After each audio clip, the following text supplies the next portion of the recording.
Hai, bertemu kembali dengan saya Ike Farida dalam Indonesia Law Study. Mari kita belajar hukum Indonesia selama 7 menit ke depan. Tapi sebelum dimulai, jangan lupa untuk like, komen, kemudian subscribe video ini. Oke? Hari ini kita masih membahas secara global mengenai mengenai perkawinan campuran.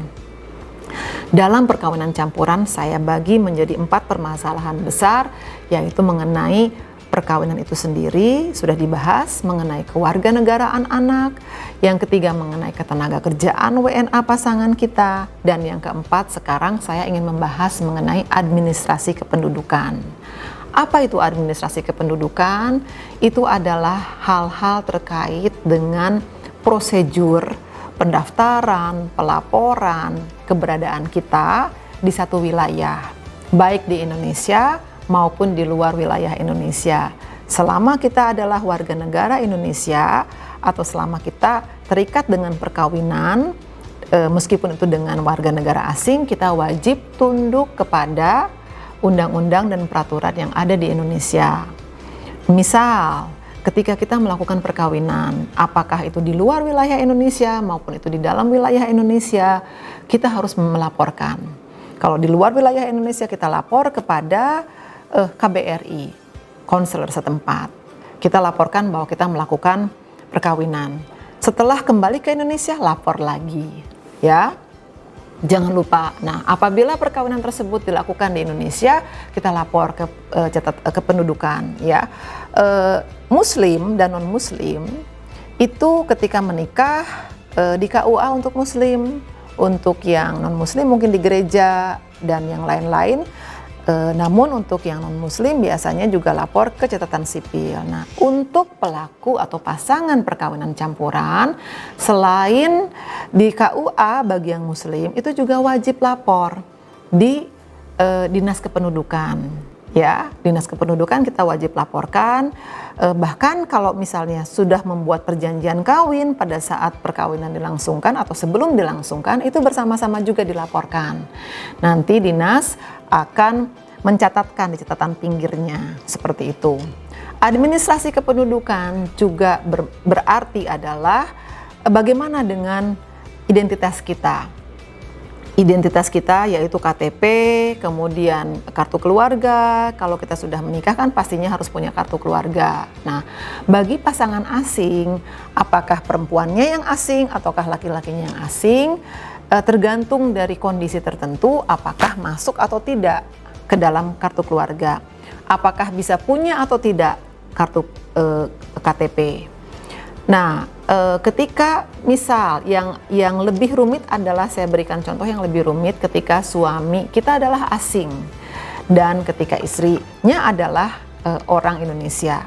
Dalam hal ini suami akan punya izin kerja, suami akan punya izin tinggal, kemudian suami akan punya izin untuk masuk kembali ke Indonesia, misalnya ya ada multiple re-entry permit atau MERAP dan seterusnya. Nah, jangan lupa bahwa ketika suami sudah punya kartu izin tinggal sementara atau KITAS, itu suami jangan sampai hilang. Yang hilang bukan suami, KITASnya maksudnya. Ketika suami sudah bekerja di Indonesia 5 tahun berturut-turut atau 10 tahun tidak berturut-turut, itu warga negara asing, baik suami maupun istri yang asing itu bisa mendapatkan kartu izin tinggal tetap atau KITAP. Nah, ketika sudah mendapatkan KITAP, itu bisa juga membuat KTP atau kartu tanda penduduk.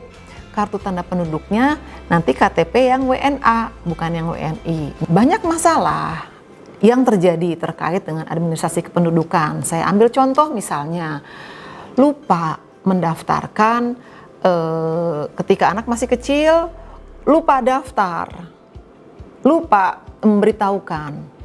Hingga akhirnya anak belum terdaftar, sehingga anak tidak punya nomor induk siswa. Nah, itu segera daftarkan.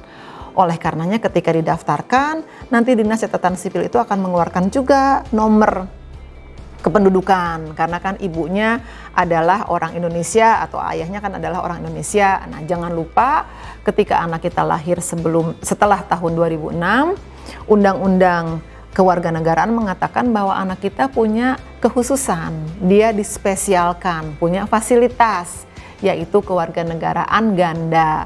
Tapi kewarganegaraan gandanya terbatas, disebut dengan affidavit ya, yang ditempelkan di dokumen keimigrasian. Pasportnya mereka ketika mereka masuk ke Indonesia, seperti itu. Nah, tapi affidavit ini juga kan ada masa berlakunya. Ada masa berlaku sampai usia 18 tahun. Setelah itu 21 sampai dengan 21 tahun anak harus memilih. Nah, apakah anak punya affidavit atau tidak punya affidavit? Tolong agar pasangan ayahnya dan ibunya harus taat dan jangan lupa untuk selalu mendaftarkan perjanjian kawinnya, perkawinannya, kelahiran, kematian, perceraian. Permasalahan lain yang ada adalah, kok suami saya tidak ada sih di dalam KTP? Ya, karena kalau misalnya suami baru datang ke Indonesia, belum bisa punya KTP, belum bisa dimasukkan ke dalam kartu keluarga. Bagaimana kalau saya pindah dari Malang, pindah ke Semarang, pindah ke misalnya Batam, pindah ke Sumatera, pindah kemana-mana dalam wilayah Indonesia, tetap harus dilaporkan. Begitu juga jika ada kematian. Terkait dengan administrasi kependudukan, saya ingin memberikan beberapa tips. Tipsnya apa saja? Yaitu ketika nomor satu, ketika terjadi peristiwa hukum, kematian, kelahiran, pindah, perceraian, perkawinan, segera daftarkan, segera urus dokumen tepat waktu. Orang ternyata sudah terlambat, segera daftarkan, segera diskusikan dan tanyakan sama petugas di catatan sipil. Yang kedua adalah pastikan bahwa ketika kita mengisi data, apakah untuk KTP, untuk KK, untuk perjanjian kawin, apapun, tolong diperiksa 2 kali.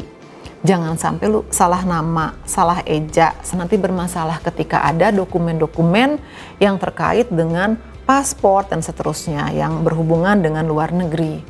Yang ketiga, tips yang ketiga adalah ketika kita melakukan perjalanan ke luar negeri khususnya, jangan lupa untuk selalu memakai dokumen yang sama, paspor yang sama, dokumen harus lengkap. Untuk saat ini, untuk episode ini saya akhiri di sini. Jangan lupa untuk like, komen dan subscribe. Terus kemudian sampai jumpa di episode berikutnya. Saya Ike Farida undur diri. Salam.